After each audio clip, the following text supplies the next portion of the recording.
வணக்கம் மக்களே. இப்போ பரபரப்பான சூழ்நிலை போயிட்டுருக்க ஒரு செய்தி பார்த்தீங்க அப்படின்னா, சென்னையில் உள்ள அண்ணா யூனிவர்சிட்டி பல்கலைக்கழகத்தில் நடந்த வன்கொடுமை செய்தி தான். ஸோ அது மிகவும் அதிர்ச்சி போன்ற மாதிரி இருக்குது. அப்படி பார்க்கும்போது தளபதி விஜய், அதாவது தமிழக வெற்றி கழகத்தின் தலைவரான தளபதி விஜய் அவர்கள் ஒரு அறிக்கை விட்டுருக்காரு. என்ன விட்டுருக்காரு அப்படின்னு பார்த்தீங்க அப்படின்னா, அண்ணா பல்கலைக்கழகத்தின் வளாகத்திற்குள் உள்ளே மாணவி பாலியல் வன்கொடுமைக்கு உள்ளாகி இருக்கும் செய்தி மிகுந்த அதிர்ச்சியும் வேதனையும் அளிக்கிறது. இது செய்யப்பட்டவர் மீது விரைவான சட்ட நடவடிக்கை மேற்கொண்டு உரிய தண்டனையை பெற்றுத்தர வேண்டும் என அரசை வலியுறுத்துகிறேன் அப்படிங்கிற மாதிரி சொல்லியிருக்காரு.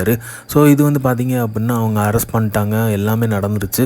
ஸோ இது இன்னமும் இந்த மாதிரியான சூழலில் இந்த மாதிரியான ஒரு சேஃப்டி ப்ரிகாஷன்ஸ் எதுவுமே இல்லாமல் இருக்குங்கிறது ரொம்ப வருத்தத்துக்கூடிய ஒரு விஷயமா இருக்குது. தளபதி அதுக்கு ஒரு பக்க அறிக்கை மாதிரி விட்டுருக்காரு.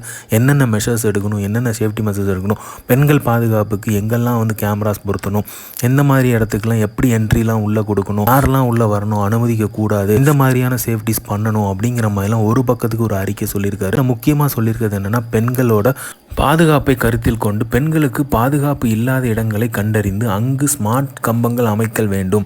அதே மாதிரி அவசர கால பட்டன்கள், சிசிடிவி கேமரா, தொலைபேசி உள்பட்ட வசதிகளை செய்து தர வேண்டும். மாநகர பேருந்து அனைத்திலுமே பெண்களுக்கு பாதுகாப்பை உறுதி செய்தல், பொது இடங்களில் பெண்களுக்கான கழிப்பறை வசதிகள், பெண்கள் பாதுகாப்பான அவசர கால தொலைபேசி மற்றும் கைபேசி செயலி வசதி உள்ளவற்றை ஏற்படுத்தி வேண்டும். கல்வி நிறுவனங்கள், தனியார் நிறுவனங்கள், பொது இடங்கள் என அனைத்து இடங்களிலுமே பெண்களுக்கு பாதுகாப்பை உறுதி செய்ய வேண்டும் அப்படிங்கிற மாதிரியான சொல்லியிருக்காரு. முக்கியமான பாயிண்ட் அவர் சொல்லியிருக்கிறது என்னன்னா, பெண்கள் பாதுகாப்பை குறித்து தான் வலியுறுத்தியிருக்காரு.